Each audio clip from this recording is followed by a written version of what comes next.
പാകിസ്ഥാനിൽ സ്ഫോടനത്തിൽ കൊല്ലപ്പെട്ടവരുടെ എണ്ണം 28ആയി. ഇസ്ലാമാബാദിൽ ജുമാ നമസ്കാരത്തിനായി ഖാദിജ തുൽ കുബ്ര ഇമാം ബർഗയിൽ വിശ്വാസികൾ ഒത്തുകൂടിയ സമയത്താണ് പൊട്ടിത്തെറിയുണ്ടായത്. 100-ലേറെ പേർക്ക് പരിക്കേറ്റു. ചാവേർ സ്ഫോടനമെന്നാണ് സംശയം. ബൽറാം നെടുങ്ങാടി ഡൽഹിയിൽ നിന്ന് വിവരങ്ങൾ നൽകാനായി ചേരുന്നുണ്ട്. ബൽറാം, മരണസംഖ്യ ഉയരുകയാണ്. അവിടെ എന്താണ് സംഭവിച്ചത് എന്ന കാര്യത്തിൽ ഒരു വ്യക്തത വന്നോ ഇതിനോടകം? അമൃത, ഇന്ന് ഉച്ചയ്ക്ക് ജുമാ നമസ്കാര സമയത്താണ് ഈ സ്ഫോടനമുണ്ടായത്. ഇസ്ലാമാബാദിലെ ഷിയ മസ്ജിദിലായിരുന്നു ഈ സ്ഫോടനം. ആളുകൾ പരമാവധി എത്തിയ ഒരു സമയത്തായിരുന്നു സ്ഫോടനമുണ്ടായത്.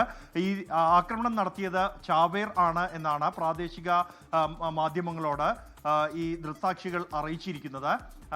എല്ലാവരും എത്തിയ ശേഷം ഏറ്റവും ഒടുവിൽ എത്തിയ ഈ ചാവേർ ആയി പ്രവർത്തിച്ചു എന്ന് കരുതപ്പെടുന്ന വ്യക്തി കവാടത്തിനകത്ത് കടന്ന ഉടൻ തന്നെ പൊട്ടിത്തെറിക്കുകയായിരുന്നു എന്നാണ് ദൃക്സാക്ഷികൾ അറിയിക്കുന്നത്.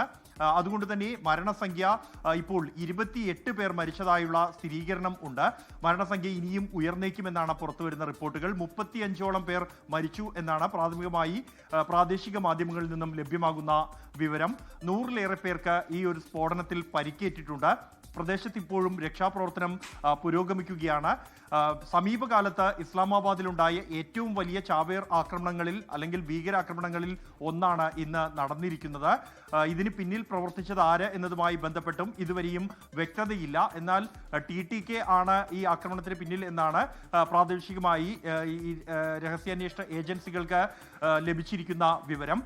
ഇക്കാര്യത്തിൽ ഉൾപ്പെടെ അന്വേഷണം പുരോഗമിക്കുന്നു. പ്രദേശത്ത് ഇപ്പോഴും രക്ഷാപ്രവർത്തനങ്ങൾ പുരോഗമിക്കുകയാണ്. എത്ര പേർ ഈ അപകട സമയത്ത് അല്ലെങ്കിൽ സ്ഫോടനം ഉണ്ടാകുന്ന സമയത്ത് മസ്ജിദിൽ ഉണ്ടായിരുന്നു എന്നത് സംബന്ധിച്ചും വ്യക്തതയില്ല. മരിച്ച ഭൂരിഭാഗം പേരെയും ഇതിനകം തിരിച്ചറിയാനും കഴിഞ്ഞിട്ടില്ല.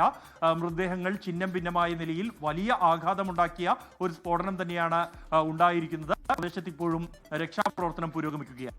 ശരി, ബൽറാം നെടുങ്ങാടിയാണ് വിവരങ്ങൾ നൽകിയത്. ലോകത്തെവിടെയായാലും ഏത് സമയത്തും 24 വാർത്തകളും ഓഗ്മെന്റഡ് റിയാലിറ്റി പാക്കേജുകളും എക്സ്പ്ലെയിനറുകളും വിശദമായി കാണാൻ ഞങ്ങളുടെ യൂട്യൂബ് ചാനൽ നിങ്ങൾക്ക് സബ്സ്ക്രൈബ് ചെയ്യാം.